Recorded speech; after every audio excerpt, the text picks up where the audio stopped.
तुम्हाला चिकन खायला आवडत असेल ना, तर एकदा हे माझ्या पद्धतीने सुक्कं चिकन एकदा नक्की ट्राय करून बघा. हे जितकं दिसायला छान आहे ना, तितकंच चवीला भन्नाट आहे. बनवायलाही अतिशय सोपं आहे. तर करायचं काय, पॅनमध्ये 2 चमचे तीळ, खोबरे, धने टाकून छान भाजून घ्यायचे. याचं प्रमाण सारखं ठेवायचं. थंड करून मिक्सरला याचं जाडसर असं वाटण तयार करून घ्यायचं. कढईमध्ये तेल गरम करायला ठेवायचं. तेलामध्ये भरपूर चॉप केलेला कांदा टाकायचा. कांदा गुलाबी रंग येईपर्यंत परतून घ्यायचा.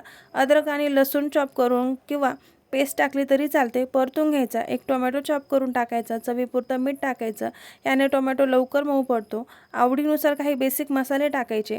मी इथे सगळे मसाले आस्विक यांचे वापरलेले आहे. लाल तिखट, चिकन मसाला, हळद आणि शेवटी 1 चमचा काश्मीरी लाल मिरची टाकायची.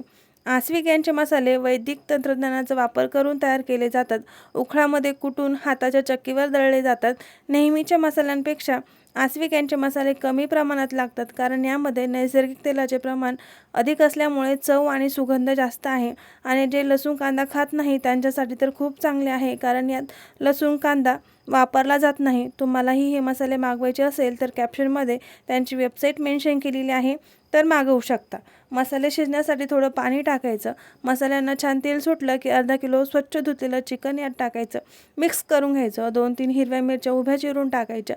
कोथिंबीर टाकायची. चिकन शिजण्यासाठी थोडं पाणी टाकायचं.